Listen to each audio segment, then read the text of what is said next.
Hello guys! Welcome to my YouTube channel. So for today, ang pag-uusapan po natin is about hair treatment. Meron kasi kaming napanood na video about yung minix na conditioner at suka. And since sabi maganda daw, ang tatry namin sa buhok ni Cheska at sa hair ko. No? So, let's watch the video, the before and after ng buhok namin ni Cheska.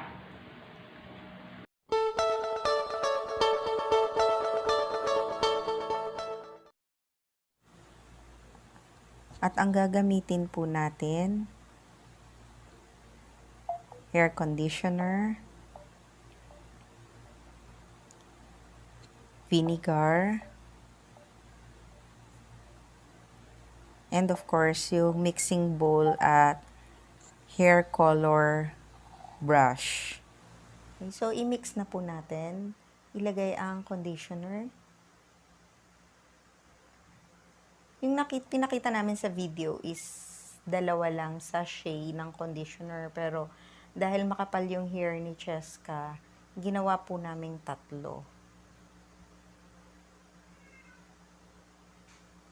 So, after nating ilagay si conditioner, isinod natin ang vinegar.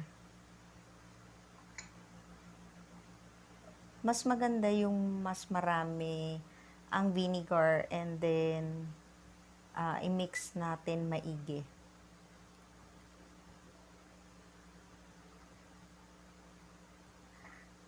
So, once na mix na natin maigi, pwede na nating i-apply sa hair.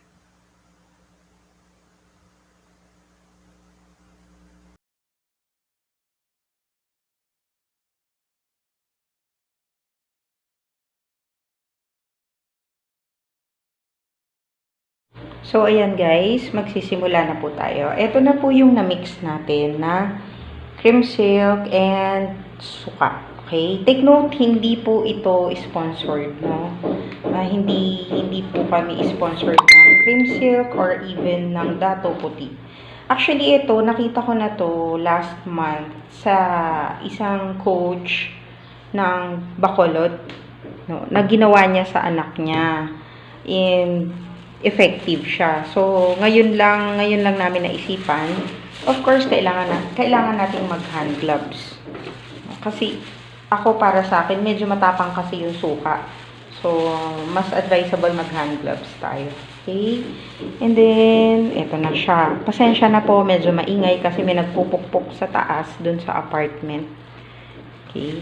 So, eto na, let's start.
At dahil gusto din itry ni Mami, itatry naman natin sa kanya yung ginawa niya sa akin kanina.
Hello guys, we're back.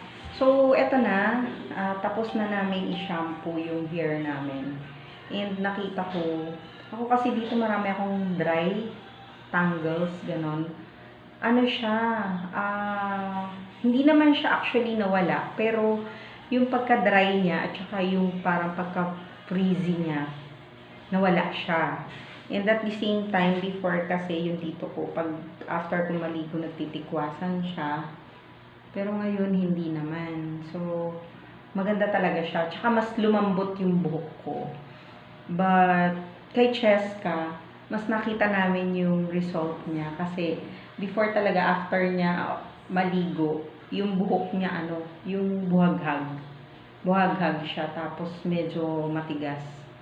Pero ngayon, malambot, hindi siya mahirap suklayin, and at the same time, sabi niya medyo mas gumaang daw yung pakiramdam niya. Actually, yung nabanggit ko kaninang struggle sa pagsuklay, hindi naman actually struggle, challenge sa kanya. Kasi pag after niya maligo, pag sinuklay niya, malagkit siya, pero this time hindi. So, advisable siguro regular nating gawin yun sa buhok para mas gumanda pa siya.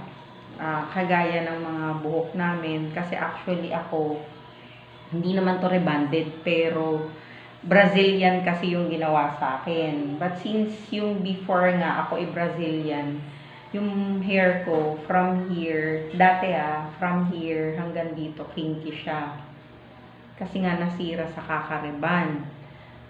Pero ngayon, after ko magpa-Brazilian, medyo mas naging okay. Tapos, nung ginawa namin yung treatment na conditioner with suka, mas gumanda pa siya. Tapos, ayun nga. So, maganda siya. Malambot. So, highly recommended siya. 2 thumbs up para dun sa nakita naming video. Dapat noon pa namin to ginawa nung napanood namin yung kay Coach Evelyn from Bacolod. Ginawa niya sa daughter niya.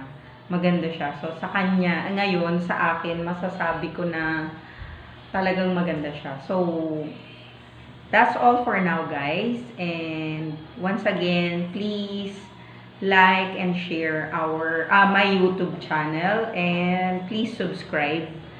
And hopefully, nakatulong to, meron kayong natutunan, especially now na nasa bahay lang tayo, no? COVID, ECQ. So, kahit pa paano meron tayong nagagawa, may natututunan. That's all for now. Thank you and God bless us all.